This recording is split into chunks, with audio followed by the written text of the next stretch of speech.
Welcome back, budget bakers. Today we are making a delicious treat that you may think is not budget friendly, but I'm here to assure you that it can be.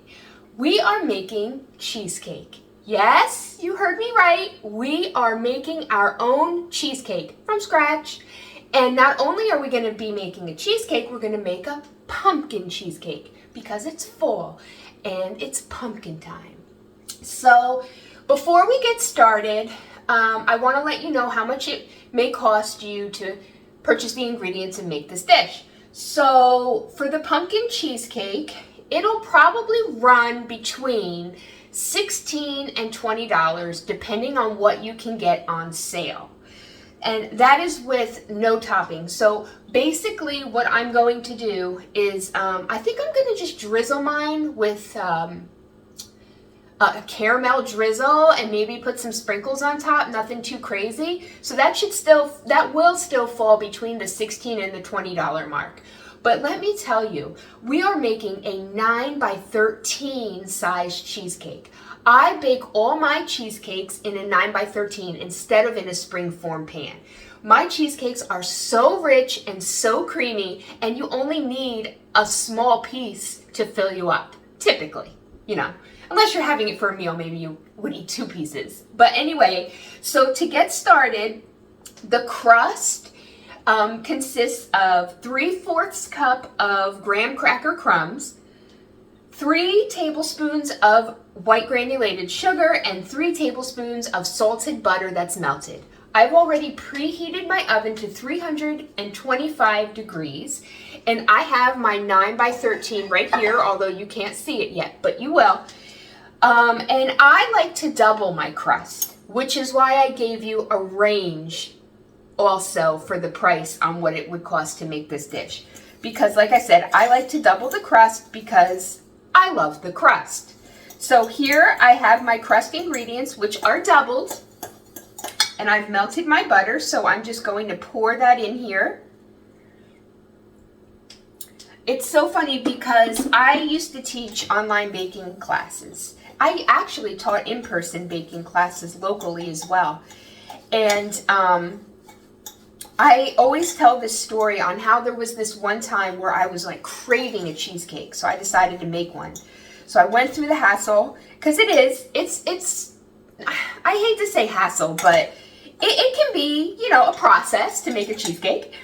And I went through the process and made the cheesecake and put it in the fridge, because cheesecake tastes best after it has sat in the fridge for 12 to 24 hours. 24. It's 24. It tastes best after 24 hours. And to be honest with you, cheesecake tastes best 3 days after it's been baked and has been sitting in the fridge.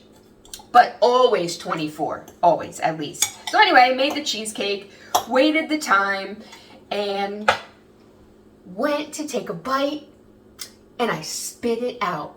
You know what happened? I forgot the sugar. Don't forget the sugar. Lesson learned. Hard lesson learned. So typically I line my baking dish with nonstick foil or parchment paper. However, I am actually making this dessert for a work event, so I'm actually going to bring my 9 by 13 with me and serve it out of that. So I'm just going to spray the bottom just a little bit with some cooking spray. I get organic, Nature's Promise organic cooking spray, just so it's definitely going to come out when I cut it. All right, so what I've done is I had my crumbs, my sugar, my butter, and I mixed it all together, and it's pretty crumbly, as you can see. So we are going to take it and pour it into the 9 by 13. Every last bit of it. Okay, and then what we're going to do is we're going to press it down with the fork. You could definitely use your hands if you want to, but I'm going with the fork today. And you're going to spread it out all across the bottom evenly, but that's not all. We are actually going to take it and press it up the sides a little bit with the fork, because we actually want to create a little, a bit of a crust. and we want it to go up the sides. So it takes a minute, but it's definitely worth the time and the effort to do this. And it looks nice. But aside from that, when you cut a slice, it's nice to have it, you know, come up the back, and it gives you a little bit more crust if you get a side piece. All right. So like I said, you want to just pack it down pretty evenly here. Okay.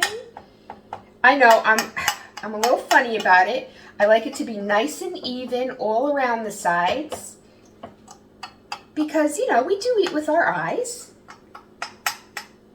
so to say. All right, so that looks good. I've got it nice and even. And what we're going to do is we are going to pop this in the oven that's been preheated to 325 degrees. We're going to pop it in there for 10 minutes.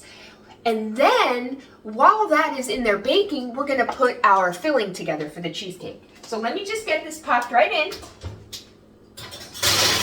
Set my timer for 10 minutes. And even if the crust is done before we are with this, that's perfectly fine. All right, so what I've done is I have already opened my cream cheese packets because they are a pain in the tush to open sometimes. So I didn't want to keep you waiting while I opened them, so I went ahead and opened them up. And I am going to put 4 packs of regular cream cheese. Please, regular. Please do not use light cream cheese, low-fat cream cheese, any type of other cream cheese, just regular cream cheese, because it will affect the texture of the cheesecake, I promise. Again, lesson learned. All right, so let's get all 4. This one opened up kind of funny. Let's get all 4 packages right into the mixer. Maybe yes, maybe no. I'm telling you, you think with all the technology that we have these days, they would think of an easier way to remove the cream cheese from these crazy packets. So I do keep my garbage bag right here, which is great. All right, that one wasn't too bad. All right, so we've got 2. We're gonna add 2 more. So I do recommend you kind of getting your ingredients together before you start this recipe because it does make it go by a lot faster, the preparation anyway. All right. Ooh, that one broke on me. All right. Not too bad, little messy, not too bad. All right, so what we're gonna do is we are going to lock our mixer into place. You guys can see that, perfect. And turn it on. I like to turn it on like number 2. Maybe 3, but no higher than that yet. And we're just gonna let that mix for a moment. And then what we're gonna do is we are going to add the sugar, which I am not forgetting my sugar anymore, ever again. But we're gonna add 1 cup of sugar. All right, yep, we're gonna go ahead and add that in. Perfect. Hang on, I am gonna scrape the sides. Cream cheese can get kind of crazy, friends. And it goes all, you might even be able to see that, it goes like all up the sides. It's okay, we just need to scrape it back down. We need to be in control of the cream cheese. All right. Nice, turn her back on. Now we're gonna add 1 tablespoon of lemon juice, which I have here. That was always something my mom did. She's the one who taught me how to make cheesecake, by the way. When I was a little girl, I started making cheesecakes with her. I actually won a contest with Taste of Home magazine for my mascarpone cheesecake recipe. You could Google it. Put in mascarpone cheesecake, Taste of Home, Deanna. Well, my last name was different at the time, so just put Deanna. It'll pop up. All right, so we've added our sugar, lemon juice, and we're gonna add our extract. So this recipe calls for 3/4 of a tablespoon of vanilla. However, since I'm making a pumpkin cheesecake, I am going to use Dulce Foglia's pumpkin spice extract. Ooh, doesn't that sound sound good? So we're gonna add 3/4 of a teaspoon. And what I love about their extracts is they come with these stoppers. And it makes it really easy and less messy. So like I said, 3/4 of a tablespoon. Almost there. Maybe one more. Perfect. Perfect, perfect. We're gonna put that in. Ooh, that smells good. Oh, I do love their extracts. They're water-based, so they don't have a lot of like extra alcohol in them. Actually, on any of my social media platforms, I have a link, a special link for Dulce Foglia. It's my personal link, and if you put in the code Deanna10, DEANNA10, you'll get a discount on whatever you order. So that's pretty cool. This is looking great. I'm gonna stop it, and I'm just gonna do a little scraperoo down the sides. Oh, this is looking nice and creamy. Just what we want. All right, I'm gonna turn her back on. She's so good to me. And then we are gonna add our eggs. So this recipe, I already have them cracked here. This recipe calls for 4 large eggs, and I have them ready to go.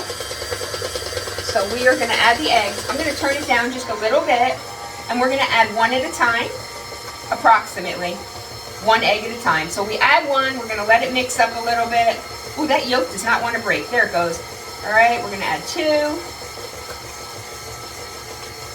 I buy my eggs fresh from a local farm. What a huge difference it makes in anything you make with them. If you're making scrambled eggs, desserts, it doesn't matter.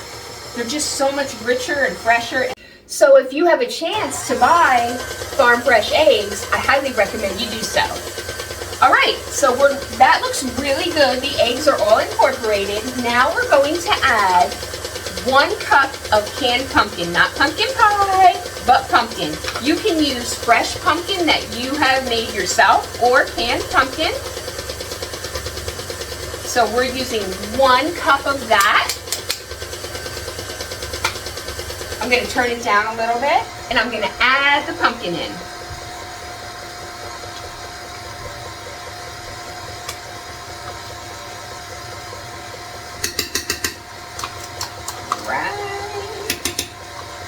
Looking good and orange. And it's all natural orange. All right, I'm going to turn her up a little bit.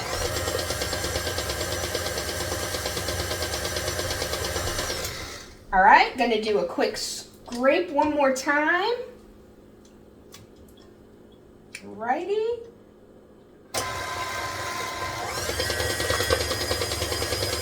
Oh, that looks good.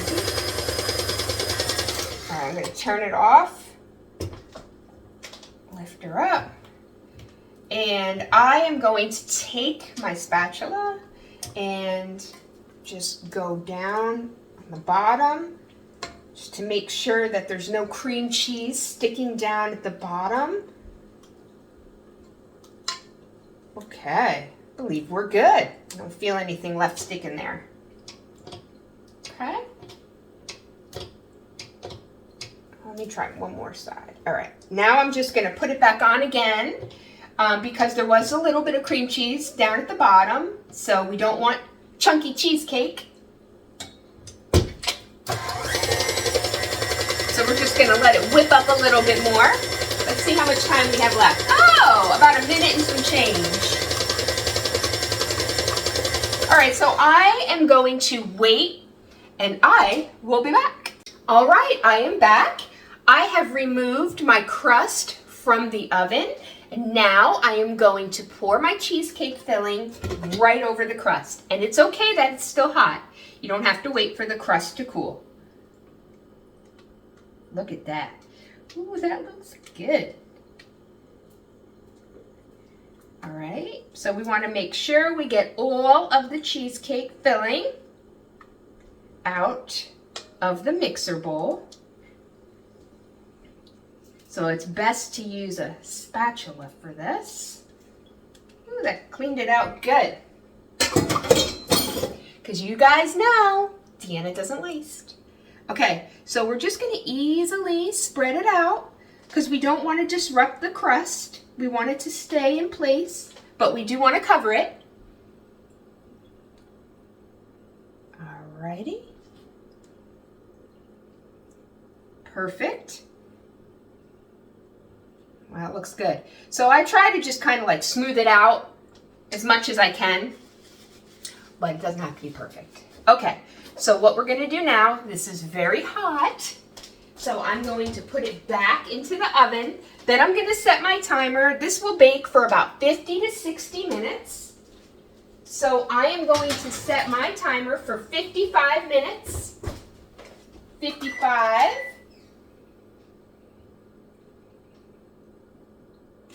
We're gonna let it bake, and then I will be back to show you what it looks like when it's done. All right, well, our cheesecake has finished baking. It baked at 325 degrees for 55 minutes. And it's hot, which is why I'm gonna keep these on, but I just wanna show it to you. It smells delicious. It looks like nothing less of a pumpkin cheesecake. And so this has to rest at room temperature now for about 30 minutes or so before it goes in the fridge. And then I did look in my fridge and I do have some heavy whipping cream. So rather than just drizzle some caramel on it later after it cools, I am going to make a whipped cream topping. So what I'm going to do, I'm going to take 1 cup of heavy whipping cream and 1 cup of powdered sugar, and I'm going to mix them together in the mixer. First, I'm going to whip up the heavy cream until like soft peaks form, and then I'm going to add my sugar until stiff peaks form, and then I will slather it over the top. Then I will add some caramel drizzle and possibly some sprinkles. I don't know. It just depends on my mood. But this definitely has to cool before we can prepare and add the icing. So I hope, or the topping. So I hope you've enjoyed this video, and I hope you give cheesecake making a try. It'll save you a lot of money rather than having to spend $40+ going out and buying a cheesecake that's full of chemicals when you can make one at home for a fraction of the cost, and it's going to taste better. So thank you for being here with me today. Like I said, I can't taste it because it's for an event that I have tomorrow. But if you have made cheesecakes and you love making cheesecakes, I'd love for you to leave me a comment, or if you have any questions about my cheesecake baking, you are welcome to leave a comment and I will answer your question. Have a fantastic day. We'll see you soon. Here's a quick look at what the heavy cream looks like before it starts to get thick. And here it is as it's thickening up in the mixer. And here it is, nice and thick, and sugar has been added. And here we are spreading it on our pumpkin cheesecake. Just to point out that I did switch to the whisk attachment to do this. I have added my caramel, and now I'm swirling it in with a knife to make it look very pretty. And finally, our completed cheesecake.